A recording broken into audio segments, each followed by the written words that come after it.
Like it should be the 6 Degrees of Raymond Hayden. Forget the Kevin Bacon game. It should be Raymond Hayden.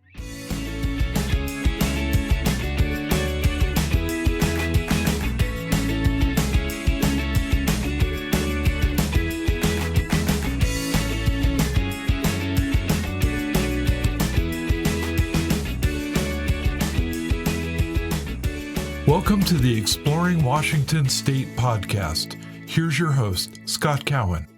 All right, Chris, let's get started, shall we? So sounds good. My guest today is Chris Jones of the Chris Jones Band.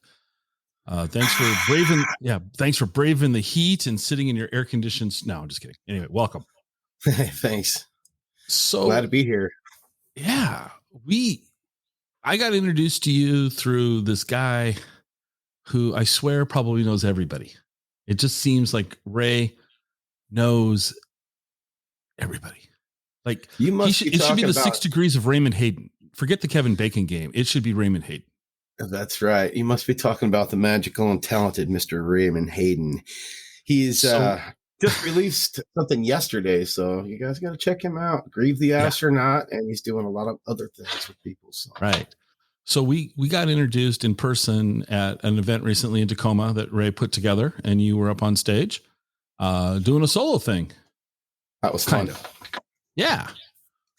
Actually, it was an introduction to the Nashville Writer Round. That's kind of what they do there. They each kind of take a turn going through it, and then sometimes they do a jam like that. So it was pretty cool. Right. So here's a question, easy question for you. How'd you get there from the beginning to Jazz Bones? How did you get there? No. How did you get started? When did you start playing music? Oh, wow. Well, I saw my dad's 12-string when I was about, I got interested in it at 6 years old. I was like, I really want to play that. It was the coolest sounding thing I've ever heard in my life. If you've heard a 12-string, it's just mesmerizing. And it was a pretty cool guitar. And so I was always trying to touch it and this, that, and the other. Dad's like, I better get him his own little beater. So he got me one. I started, trying to play around, and you play all the time, and you got to make your fingers play to really get those calluses. And I'm like, oh, all right. Well, it's a classical guitar, and that's about impossible. So I'm beating on that thing. And finally, I figured out the F chord. And there's a reason why it's called the F chord, because it is, but it's cool. And after I got that was like, I got this. And so Dad taught me House of the Rising Sun was the first song I learned. And that's got about 7 chords in it. So, it's a pretty good song for practicing on and picking and whatnot. And so, that was the very first song I got to learn. And that's how I got started. That's how you got started. Do you ever play a 12-string? Have you ever? I do. I still have that guitar. You still have that guitar. How cool is that? All right. Yeah. That's a cool story. Yeah. So what was your first band? First band was called Overture. Overture. We were not anything like a horn section or anything like that, or violins or cellos. We were a rock band. Just thought cool name, so we went with it. I was got a picture of us boys, like I think freshmen in high school. Oh wow! Okay, so what type of music were you playing then? Believe it or not, mostly original stuff. At that time, I started writing when I was like, as soon as I could put the guitar in my hand. I wrote a song when I was like 8 years old, and it was actually one of the first songs that I played up there at Jazz Bones that night. Was Funky Kind of Love. You wrote that when you were like 8? Yeah. It didn't sound like that when I was 8, but yeah. Wow. So the funny thing about that song is it keeps regenerating through every band I play in. I play in the song. They're like, yeah, let's do that version. Or let's do a version of it. So it's morphed and changed a bit, since the beginning. And it just keeps on traveling on. So I'm having fun with it. That's cool. So you wrote that when you're, in grade school. We'll just say that. Yeah. Wow. All right. So freshman in high school, you had your first band. Then you joined. Okay. So after high school, you just shared with me, you joined the military. Did you play music at all while you were in the military? Yeah, actually, as soon as I got to my duty station in, Okinawa, I started putting on like barracks concerts kind of thing. And it kind of transferred out into the town, which was Kinville, Okinawa. Right outside the base, there was like VFWs and stuff like that. So I started hitting those up. And before long, it was like an every night occurrence. I was playing out there and I was making really good money just playing out there for tips, and then Supplementing the military pay. I like that.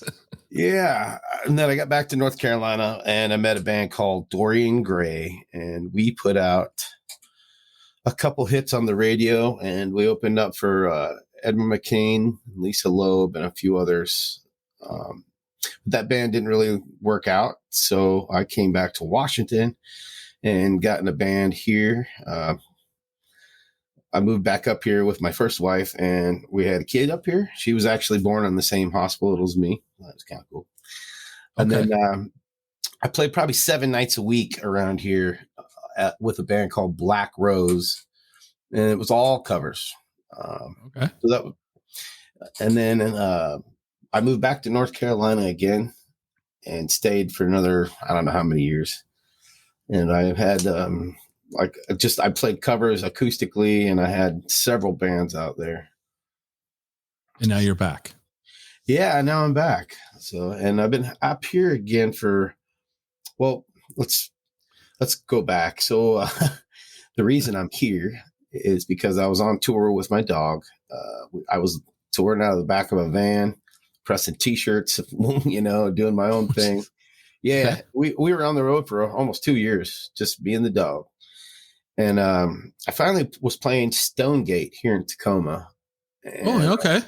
So I was up in this area for about 2 weeks or so. And the first week I played at Stonegate, I saw this gal come in, and she kept asking me questions about my harmonizer box that I had. She's like, how are you making it sound like there's 3 people up there? And I'm like, ancient Chinese secret, So that thing right there was like the icebreaker. And then I introduced her to my boy, my dog. And and that was on. She just loved him. She fell in love with him, and she had to keep me in order to keep him. So obviously the dog approved too, though, right? The dog fell in love too. I mean, yes. Yeah. He's in love with, he's the best mom he's ever had. So she's fantastic.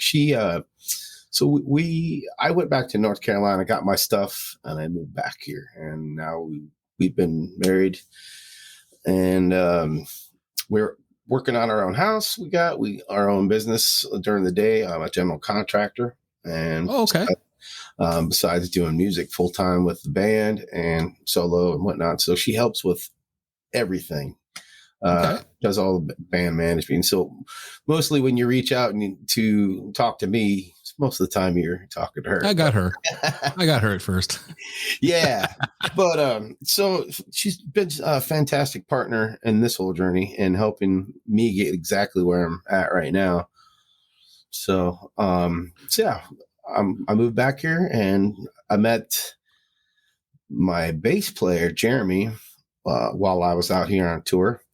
The funny part about that is I met him on Craigslist, and he was looking for a singer to play at his gig, and I was looking for a bass player to play at mine. And so we traded off gigs, and we become really good friends. And he's like, hey, man, do you want to make some extra money while you're up here? I'm like, sure. So I go to work with him, and almost cut my pinky off with a grinder. Ooh. So that kind of sucked. I had shows, and I missed a couple shows because I couldn't play. Right. But everything healed up. I could still play like nobody's business, and Jeremy is now my bass player and has been for almost 8 years. We've known each other. So, and then he knew Toss, our drummer Toss, Charlie Judd, his name is, but we call him Toss. And so Toss has been an incredible addition to our band. We used to be a 4-piece. There was a guy named Robert Kelly, a.k.a. Bucket. He was on the first American radio CD with us. but the chemistry just didn't seem like it fit. So we're a 3-piece now, and the dynamics of the band have worked out really well. We're becoming a very cohesive unit and writing songs like crazy, and just so many good things happening, you know? That's very cool. I saw a photograph of you. You know, it's easy these days. And you had a cool looking guitar. Oh, yes. Well, I don't know if you've seen it or not. Well, you got the picture, so you can kind of look at it. And if the people listening don't know, they can go to chrisjonesband.com. It's one of the main pictures up there. I'll tell you the story about it. Okay. Yeah. Why I pull it up here. Okay. So how do I begin? When I was getting married to my wife, it was December 30th. So we got married New Year's Eve, if you will. And I got the call from the healthcare place that my dad was at, that he was not doing well and that I should get there to see him right away. And so I kind of made the choice to get married instead of go do that. And it was a hard day for me, you know, to get married, knowing that's going on. It's kind of a roller coaster. And I thought I would do a pretty cool tribute. So what I did is I got up with my dad's best friend who makes guitars. He's been friends with him since they were like 5.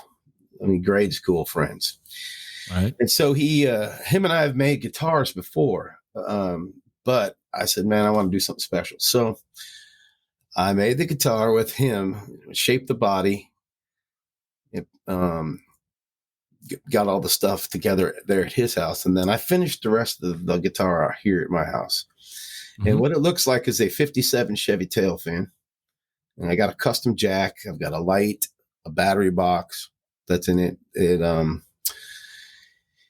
has piezo pickups underneath the tremolo. So it's an acoustic guitar, it's an electric guitar, and it's also a MIDI controller. So I can play piano and keys, bass, drums, saxophone, whatever. The whole thing. All of it. Simultaneously or separately, whatever. It does it all. And there's controllers on it. There used to be a kill switch on it as well, but I think I wore it out. So, why shape it like a 50? I mean, it's a tribute to your dad. Was there something symbolic about of the 57 Chevy? Yeah. He loved hot rods, and that was the thing. He always wanted to go fast, you know? So, what I did was I got original 57 Chevy parts from my wife's dad. My father-in-law gave me those from his original car back in whatever. So they're original parts. And the really, really cool part about it is underneath the chrome trim on the top of the guitar, you can kind of see where the paint's all worn off. And I specifically put it there for a reason, because I wanted to keep them close. But I've got my dad's ashes in the guitar. They're sealed. Oh, wow. You could never know that they're there, but he's always going to be with me, and I'm going to take him and play, and we're going to rock this world together, Pops. And that's the name of the guitar, is Pops. That's a very cool story. That's a great tribute, man. That's very cool. Yeah, so I've kind of gotten into building guitars and having different concept designs of guitars. Matter of fact, I'm holding one here. So this is an acoustic electric MIDI controller. Right. This is just in acoustic body form. So I can get some really neat sounds out of it if I like, you know. Well, do me a favor, strum, make it sound interesting for just a second. All right. Well, how about I do this? Why don't I play you a song that is up for a few awards? The band has been nominated for quite a few awards with this song this year, and kind of happy and proud about it. So this one's called Always. And this is about my friend who lost the battle to cancer. And it's kind of like me telling the story through his eyes, you know.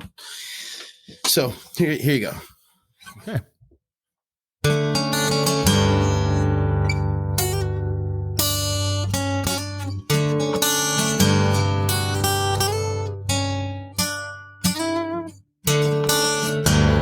I got an echo. Just 1 second here. That's not working. Okay. One more time.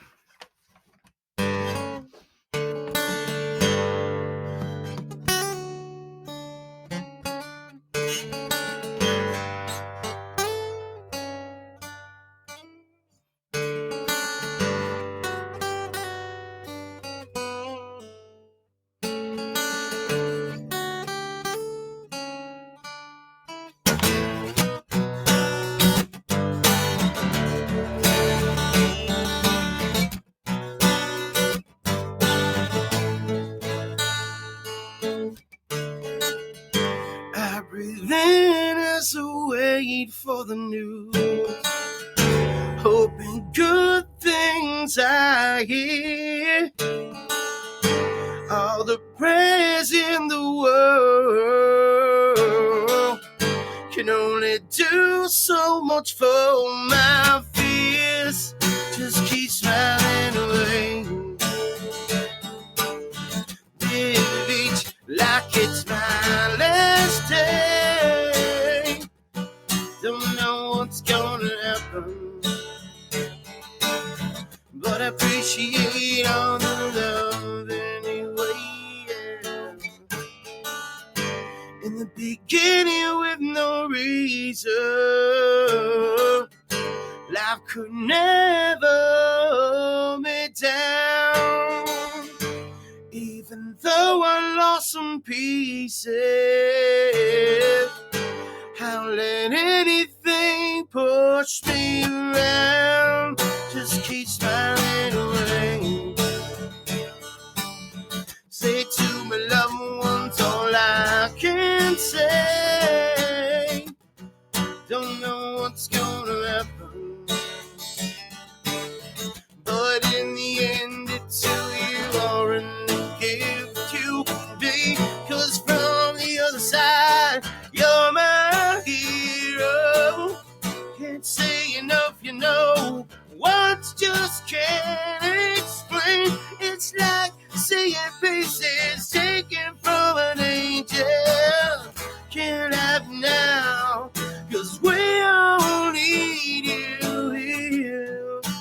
Always on the right side. Always, always, always. Always on the right side. Always, always. It's something that just happens. Not everyone feels this pain. Maybe it takes a little longer. You'll never know, 'cause he kept it all in.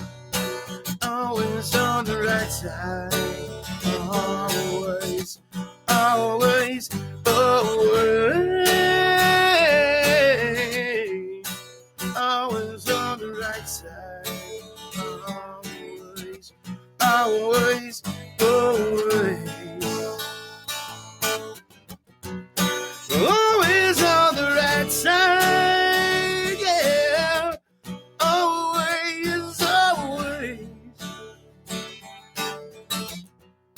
Always on the right side, yeah. Always, always.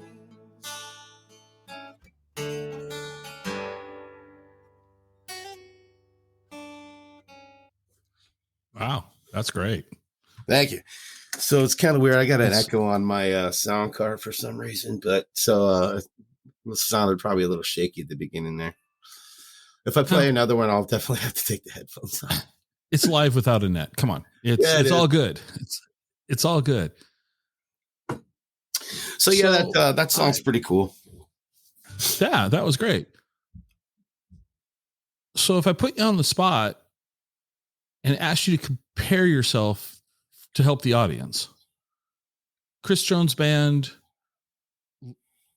sounds like, and that's a terrible question to ask a musician, but define your sound. Okay. That's a good question.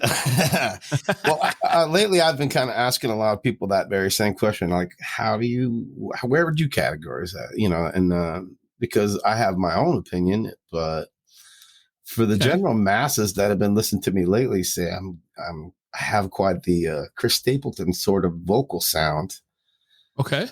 And that's occasionally, and I guess it depends on what song we're talking about, because I feel like I have like a sort of a Bon Jovi, maybe mixed with a Black Crowes kind of mix and style. It's a Southern rock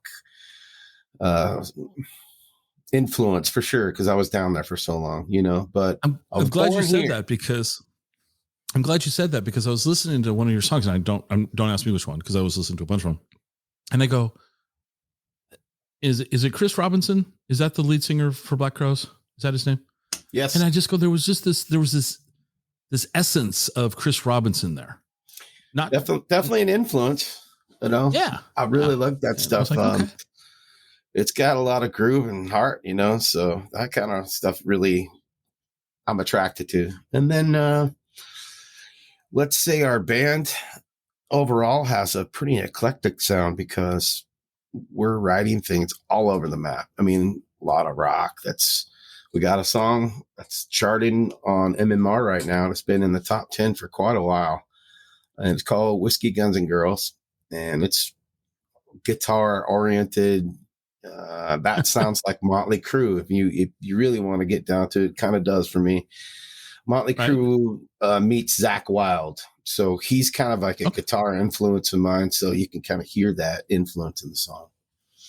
Okay. And then we released 2 other songs, the 420 EP. One's called Me and My Mary Jane, which I'm kind of doing a little rap in there. So rap and rock, it's really kind of neat. Well, so since this is an audio program, you just for a very split second, folks, he made a very funny look on his face when he said, I'm doing a little rap in there. And he just kind of had this bemused look on your face. So I gotta add that in there. Sorry.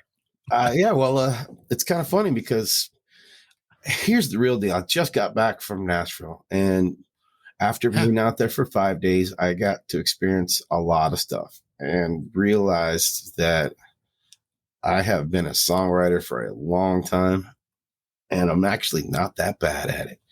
The good thing is I just got reassured that, and since I've been back, I've been writing like crazy. I wrote like 3 songs already since I've been back.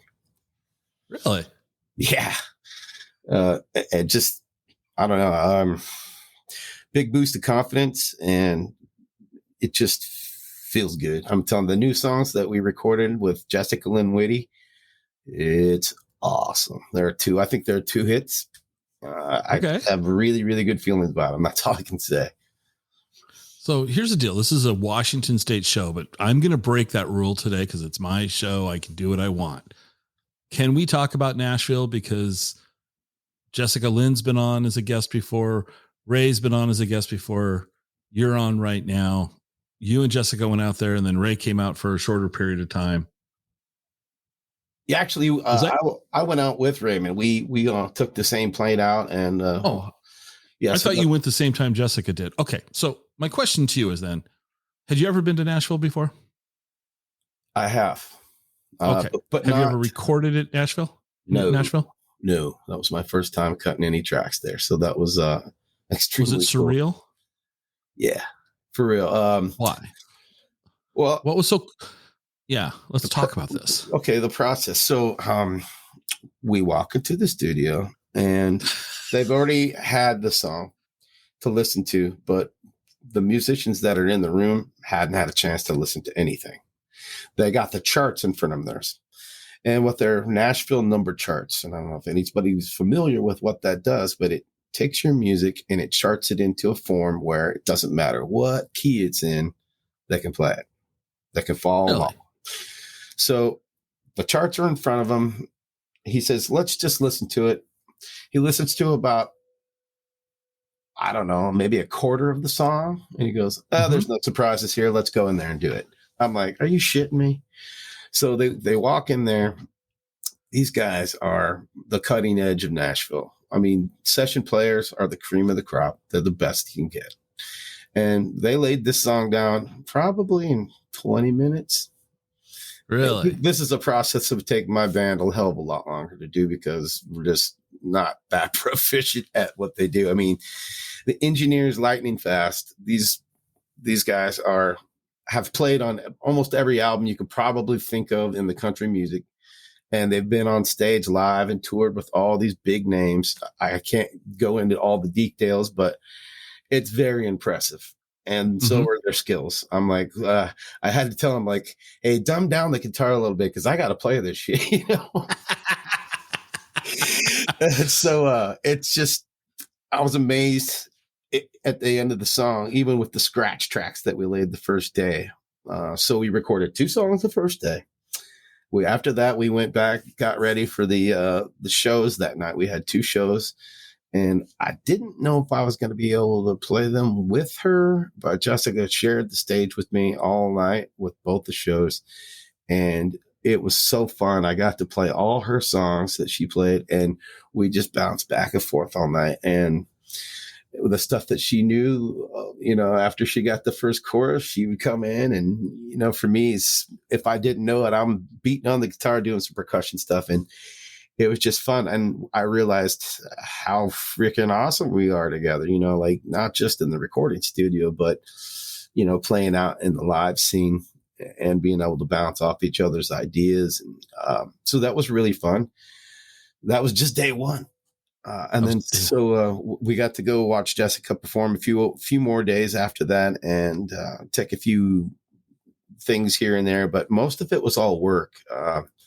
We did a photo shoot together for the songs that are going to be coming out that we're doing, and right. And that was pretty intense. It was hotter than all hell with a lot of humidity over there. I'm talking sweat box cooking, and so a photo shoot. It's a lot more intense. I've done them before, but I've never done one like that where my body kind of hurt the next day. Really? Yeah, because we were going for certain, we want a certain thing. So I had to keep kind of doing it over and over and over again until I get, until it's right. And the lady that was doing it, her name's Barbara.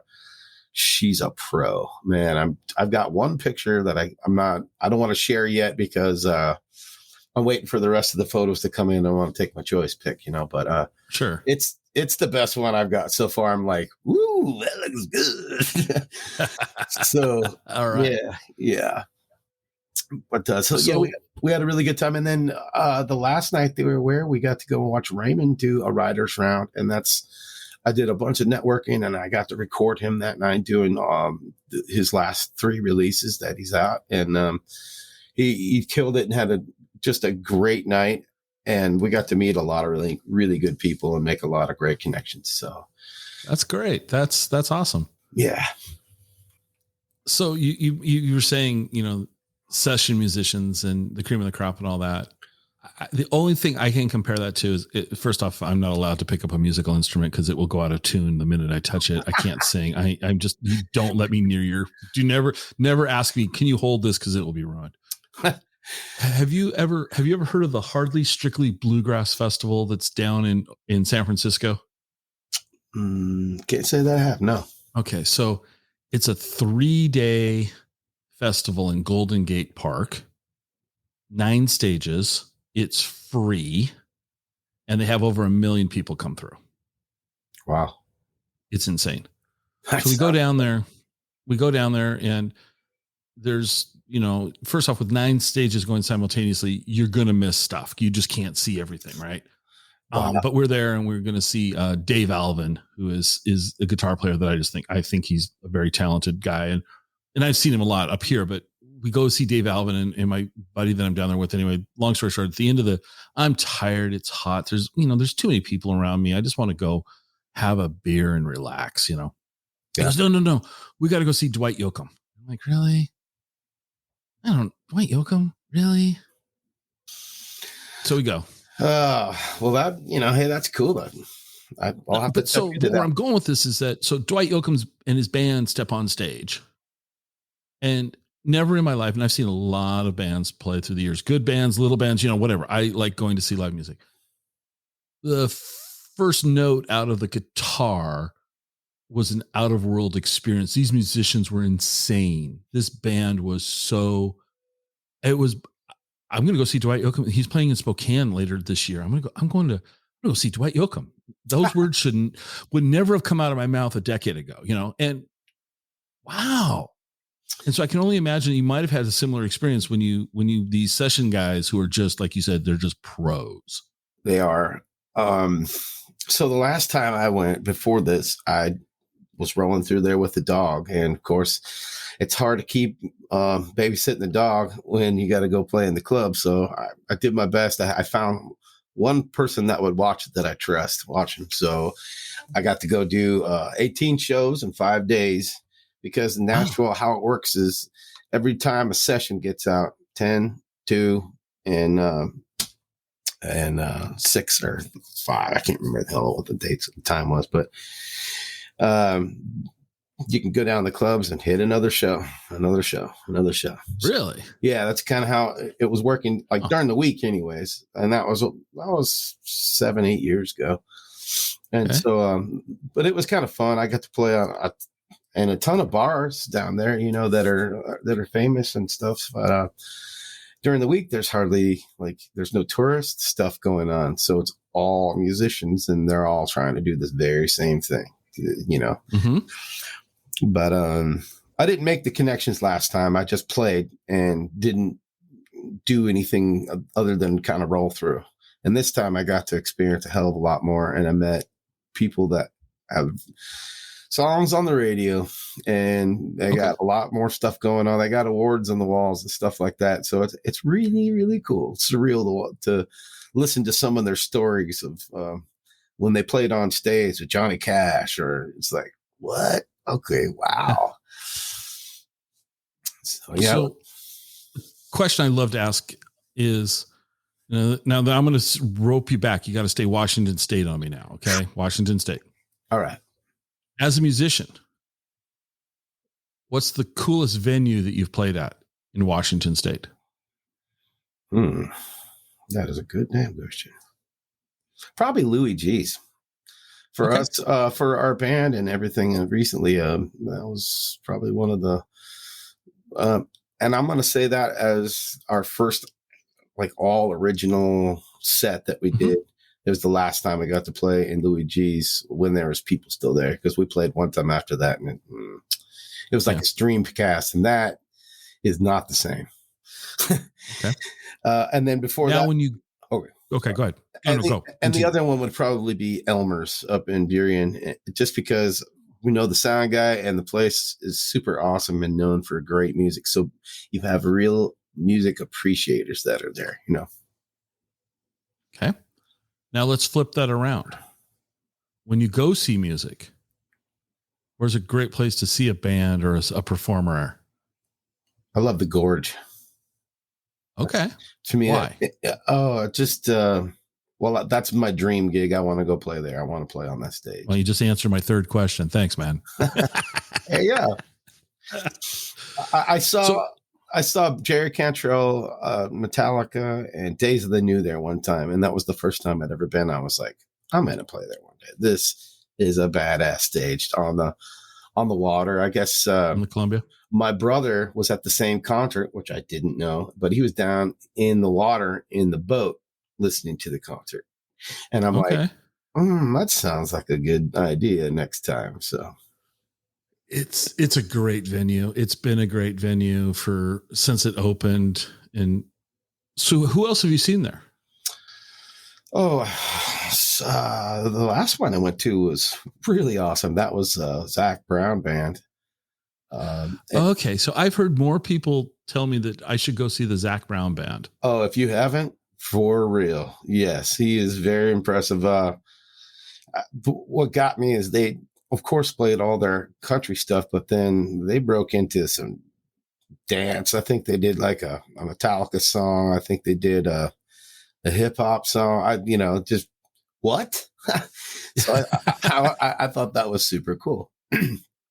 Very good, entertaining, very good guitarist, and their band is shit hot. They are so good. So yeah, you'll enjoy the musicianship. Well, the Gorge, for me, luckily for me now, it's only an hour drive from home. So it's like in my backyard. So it's lucky. Like, yes. Yeah. Yeah. It used to be just a horrible drive. I would come home after a show to Tacoma. It's a long drive to come home. No, we always camp out there at Vantage or something, Yeah, no. And so you're smarter than I am. So you and Jessica you guys got a couple songs together. We will just leave it at that. At the time of recording, it's early summer. What's next for you and the band in the next, what's on the horizon for? Okay. Well, currently we're working on a lot of stuff, but let's see. Basically, what's coming out for us next is a song called "The Way," and it's being produced by Jason Bear. He's the drummer of Strangely All Right. Okay.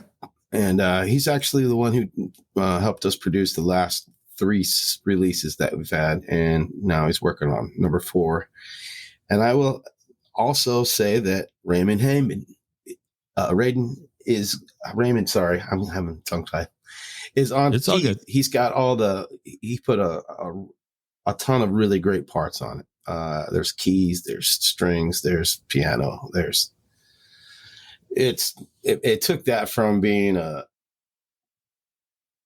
good song to a great song, Awesome. Yeah, so we're really looking forward to it, and it does sound very amazing, and it is like part 2 of the song I just played you, Always was kind of looking through his eyes, and The Way is, I'll just give you the bio I kind of wrote of it. It is basically about losing your partner in life and having to deal with the way to the journey without their physical presence.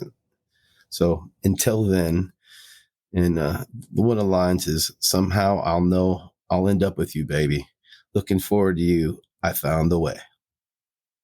So that's kind of what the song is about. And in my opinion, Raymond's opinion, and the band as well, I think we all can agree this is probably the best song that we have. Wow, that's awesome. When might the public be able to hear that? Is it getting close? Is it? Yeah, actually. So one of the things that I'd like to talk about is the fact that we want to get a video in association with this as the release comes out. And so we're working on that right now and trying to shop videographers and get that production done. So that's basically kind of what we're waiting on. I've got really great ideas. I got a storyline already. I got, a bunch of things that I'd like to try. So just basically that's where we're at. Okay. But so in other words, it's in the can, if you will, it's done. I mean, the mix is, I just listened to the mix yesterday, and I was smiles for miles. That's all I can say. It sounds so amazing. That's awesome. Yeah. And what's really cool about that is that happened right here in this room. The tracks get recorded here. Then Jason takes them to his place and engineers them and does all the other mixing and mastering, if you will. So how long when did you record your first song? How many years ago did you record a song? My first recording of a song? Yeah, your first recording. Oh, shoot. Let me think. Probably the first good recording I ever had was when I was in the Marine Corps, with Dorian Gray. We did a song called Take Me Home, and it got aired on the radio. It was one of the biggest radio stations that we had down there. So that's when we start getting all the gigs to open up for other people and whatnot. So So my point where I'm going here is recording hasn't changed at all, has it? Well, you got to be really good, Well, no, what I'm saying is I was talking to Steve Alamant. Oh, and Steve was telling me, he's got GarageBand, and he's, he'll send something off to somebody and blah, blah, blah. I mean, the point is technology has advanced so far for the recording, for you guys to be able to record stuff now. It's crazy. Yeah. It's the best part about it is being able to get my ideas out, I pour out songs on the daily. I just didn't have the facilities, but here lately, it doesn't matter what you recorded on. So I've been using my phone a lot more to catch those ideas, like right on the fly. But then this is my sanctuary. I'm in here practicing all the time. So I want it to be turnkey, push button. Here we go. And I've got it set up that way now. So I've got templates set up for the band. So as soon as I put my stuff down, I send it to the band. They listen to it. They come back here. We start laying down tracks. It's done. There's just the production level for our band has increased by, I don't know, tenfold, just because of this, So one thing you've kept saying through this whole episode is, and I'm paraphrasing and putting words in your mouth, but that ideas just pour out of you. Songs pour out of you. You keep using words like they pour out of me. You've written 3 songs since you've been back from Nashville. Yeah. Prolific comes to mind. Why do you think that is? Where do you pull all these creative ideas from? I mean, the reason I'm asking this question is like, I don't know that I could write a sentence, much less a song. It's amazing to me that I realized something, even before I left, but more so now, and had a chance to digest that whole thing, is everyone has their part in this whole music thing. Like there's the listeners, very important. There are the engineers, the producers. There is the performers, there's session players. There is writers. And what I am as a writer, and I'm like, I just need to write. Just write, man. Doesn't really matter. Like one of the things I talked to this guy named Don while we were there. He's one of those writers.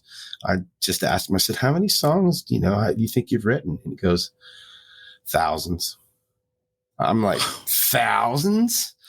Oh, wow. So I kind of like dip back into my filing cabinet of songs, if you will, and start going through it and realize that I've got probably 1,000 songs. Really? Really, really. I've written them on pieces of paper. I've written them napkins, garbage, for crying out loud. I don't care if I need something now, I write it, So for me, my phone, I've been catching all these ideas. I've been writing stuff down. And so what I did while I was there is every time I heard a really cool, clever sentence or thought of something clever, I put it down. I put it down as a song title and use it as a theme for writing on. And that's all I need is a theme. I could write a song. You tell me you want to write a song, whatever, about your wife or your son or whatever. You just tell me what it is that you jot down a few ideas and I could take it and roll, So I figured that's kind of what my specialty is now. So my band, they bring me a few lyrics and a little hook, and we have a song, because I'm pretty good about just kind of putting the little twist on it, and there we go. Wow. And I think for me, it's like a superpower. It is definitely a gift, and I'm very blessed to have it. For me, I like to sharpen that edge a little bit. It doesn't matter if it's a little ballad, but I like to put a little grit and edge and emotion. I want people to be able to feel that. I want to pull their heart in right through that speaker, So a lot of my stuff comes from personal experiences, and I hate to say it, but I'm a sentimental guy. Why do you hate to say that? Oh, well, sometimes. Now that you said that, I'm going to put you on the spot. Yeah. It could get in the way. I could be, okay. I can be taken advantage of pretty easy at times because I got a big heart, Okay. Yeah, but isn't that better than the alternative? Totally. I hate to be looked at as an asshole. I really would. Yeah, I think so. So when you're not being a songwriter, when you're not being a guitar player, when you're not being a singer, when you're not being in the band, when you're not being a general contractor, what do you do for fun and excitement? Well, there isn't much time after all that is said and done. Believe it or not, my wife and I pretty much work 24/7. We don't really take and let up much, because if you want it bad enough, that's what you just got to do. So, but let me think. What we like to do is take our dogs and get in the RV and go camping on the weekend with some of our friends. That's pretty much what we do. So where's a good place to take the RV and the dogs? We like going to the ocean a lot. Okay. we just went down to Mount St. Helens not too long ago, and that was pretty fun. Okay. But don't get mistaken that if you go down to Cougar, Washington, that you're going to see the observatory, because that's in a different spot, like 2 hours away. Right. Yeah, that's far away. But we went and did the ape caves, and that was really fun. Yep. Yeah. All right. Okay. So the RV, pack up the dogs, hit the RV, go to the coast, and I'm going to guess that somehow a guitar is involved in the evenings. You know, I can't go anywhere without it. I can't. I just can't. I've done it once, and I'm like, it's the weekends that I don't take it with me. I'm like, I really want to play it. So it's always with me. Right. And generally everywhere I go, there's a party. You know, we have other campers come over. I find other jammers, and it's like a little jamboree. We did that at Oyster Fest a couple years ago, and it turned out with like 20 people jamming along. It was pretty cool. Yeah. So you're kind of the life of the party, if you will. Bring a guitar. A little bit. Yeah. A little bit. As a matter of fact, I can't say too much about what we're doing in Nashville and that songs and whatnot, but one of the songs involves party. And it's going to be, in my opinion, like an anthem party song. Like it's just got a great vibe to it. And red Solo cup, if you will. There's I'm going to compare it a little bit to that, but it's cooler than that. Okay. All right. Well, you're teasing us. We'll all take a listen when it comes out, because I know you guys will let us know when it's out. You guys are very good about that. Yeah. Jessica really, she nailed some vocal parts on it that is just going to make people go, what? That girl's got some pipes, and she can sing. Yes, she can. It was fun to go in the studio. We, generally they go and then they'll do tracks separately on vocalists. But since we were singing together, they went us a couple of different rooms and we sang our parts at the same time. And there was just some magic moments in there. They play it back and you're like, that's us. Yeah. So yeah, I was extremely happy and satisfied with all that experience there, and gained so much knowledge. Have you, this may sound like a silly question, but have you seen Jessica Lynne's band in its current configuration perform? Oh yeah. They are fantastic. And she knows that she's got some great players there. It was so funny. She played a show. She'd left and she went to Montana for a few days. Right. And then she came back and she was playing the show at this winery over here in Quincy in Eastern Washington. Yeah. And so my wife and I went to this place, and that was the first time I met Ray in person and Jessica in person. Nice. And it's this, little winery, and the stage, what was so funny to me is the stage that they had provided the band was big enough for the drum kit. So yeah. Never seen her play before. Never seen her play live, right? Don't know really what I'm expecting. No, Ray told me, the bass player, he's played with, these bands, and the drummers played with these bands, and just watch the guitar player and have a good time. And like, okay. So here we're at this winery, and they're so the bass player, Jessica, and the guitar player on the lawn, and the drummer's on the riser. That's it. And I regretted not bringing a lighter, because I felt like a lighter had to be lit. It was just, but the energy and the presence that they put out while playing on the lawn, I can totally see what you're saying about her voice. And if she's nailing something in the studio, that it's going to be very powerful, and that the song will be a whole lot of fun. That's the best way I can describe both of those songs. They're fun. They are very upbeat, very fun. The one song really turned out extremely danceable. I mean, okay. It's I think 91 beats per minute, and if you know anything about music, that is right there what makes the booty shake a little bit. So okay. All right. Both of them are just super cool. Proud of the work. Awesome. Well, we're looking forward to that. Can I strong arm you into strumming the guitar again? Sure. Well, that was hard. Except I'm gonna have to take these headphones off. But okay. So what are you playing this time, though? Before you do it, I think I'm gonna play you a song called "My Dog."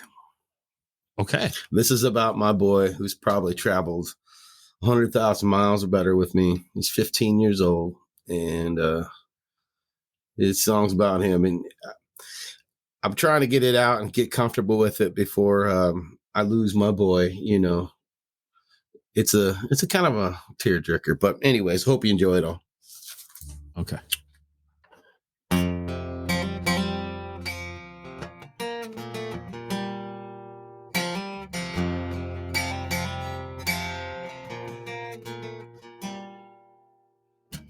Been with me since just a pup. Looking now, he's all grown up.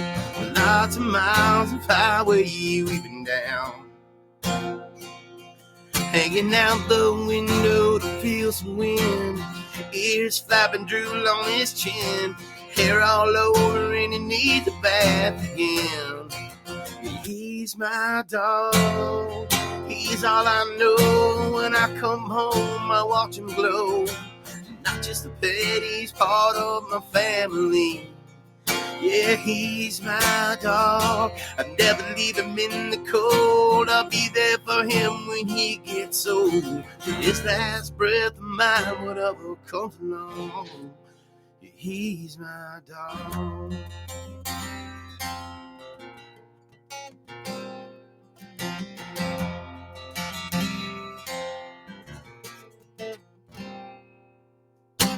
Many songs about broken hearts, drinking whiskey and badass cars.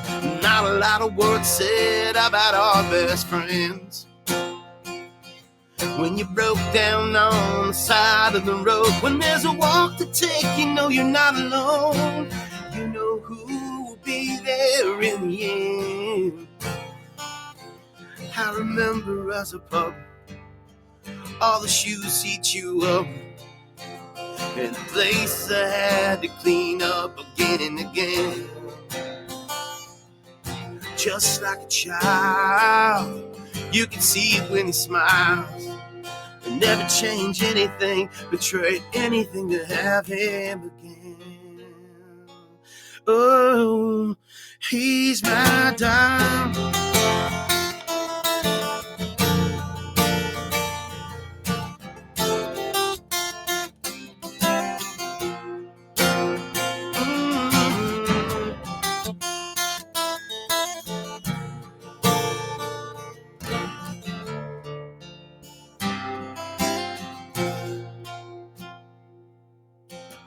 Been with me since just a pup. Look at him now, I can't stand up. Many years and tears we've been around. Took him for his favorite thing, going bye-bye with his daddy. Just not a trip that I really want to take. But you don't want your boy to have any pain. As he lay on the bed looking at me, I pet his head, and all I can think is, he's my dog. He's all I know. This time he'll be with me on the ride home. I'll be the only one feeling the wind. I was there for him while he got old. Sure do miss that cold, wet nose. Wish I could see him at the front door again. Yeah, he's my dog. Yeah.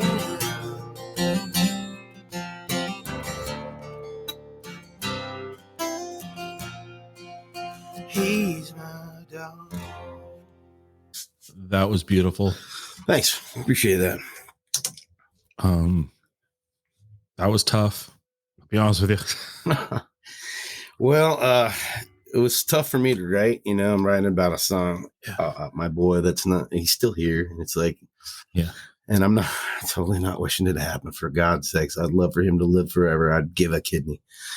But that's life, and so it is. I'm gonna move on and have him as an inspiration every time I get to go and play. I'll have him with me too. Yeah, no, that's wow. So that's another song that's in the works as well. Okay. I don't want to say that the way that the song we have, the way, is probably number one, and I'm thinking that one there is a pretty close second. Okay. Wow. Okay. You said earlier you wanted to, gritty and grab those heartstrings. Well done. Well done, Mr. Jones. Well played. Thank you. On that, where can people find out more about you? Where can they hear you? Where can they find out where you're playing? How do they get introduced to your world? Thank God I have a really good partner who's doing all this work. She's updating the website as we speak. And then it's super easy. We bought the domain name. So it is chrisjonesband.com. And we are available on every major platform streaming service you can possibly think of. YouTube, Deezer, Apple Music, you name it, Amazon. You probably can just say, "Hey, Alexa," and you can probably find us on there too. It's pretty fun. I've been doing it a lot just because I need to practice certain songs. So I'm like, "Hey, Alexa, play this," and she usually it kicks right up. That's so wild, isn't it? Yeah. What's really awesome is because there's a lot of Chris Jones bands out there, believe it or not. But if you look us up, we're number one. So there you go. Well, thank you for making this happen. Thank you for playing a couple of songs. This has been fun for me. I've enjoyed hearing about your story in Nashville. Looking forward to seeing you and the band here later this summer. I will say you're playing in Ording. Yeah. So just to give you guys a quick rundown, July 4th, if you're not busy and you want to come out and to Mossy Rock Freedom Festival, right after the fireworks on the 4th, we are going to kick off a 2-hour set of nothing but all original stuff, unreleased stuff, brand new stuff. Okay. So we're going to be headlining that show. And then July 17th, the Ording Rock Fest, we're going to be headlining that show as well. So come out and see all of the bands because there's a lot of killer bands playing. And all that information is on our website as well. And then the last one I got for you that is going to be here in this area is September 11th at Rumors in Spanaway, which is the old Uncle Sam's, if you guys don't know. But now it is a pretty cool club. They've got my friend Kevin has worked hard on trying to get that place whipped into shape and got some great acts coming out there all the time. So we're going to be out there at the amphitheater, hopefully. And the great part about that is I'm going to be playing a song from the PMF album, which is one of my bands in North Carolina that we won some awards for. But the song is called Stars and Stripes. And I'm going to be playing it on September 11th to tribute. And it is all about that day. It was written and recorded on that day, and I still feel as strongly as I did then. So I want to play it again for you guys, and this time it'll be done by the Chris Jones Band, and hopefully it is one of those songs where you'll feel your patriotism come out. Awesome. Thanks again. I really, all the best, continued success, and I'm looking forward to hearing everything. Thanks for having me, Scott. I appreciate it so much. And thanks for asking me all those good questions. It got me thinking again. So hopefully the listeners will come out and see some of the shows, maybe get on the .com. And just want to thank everybody for listening and liking and sharing the band. That goes a long way. This last year has been pretty hard. Band couldn't go out and play, so it's hard to make money. So for anybody who doesn't know, independent artists, the way we make money is you got to be at the show. You got to buy a T-shirt. This helps. So there's tip jars up there on our website as well. So if you guys want to contribute to our band fund, we are trying to plan a tour for next year, and we're talking about a U.S. tour. So it's going to take some funds, and we'd love some people to dedicate that and help us out. Donate. Anything would help. All right, man. Well, Scott, thanks a lot for having me. My pleasure.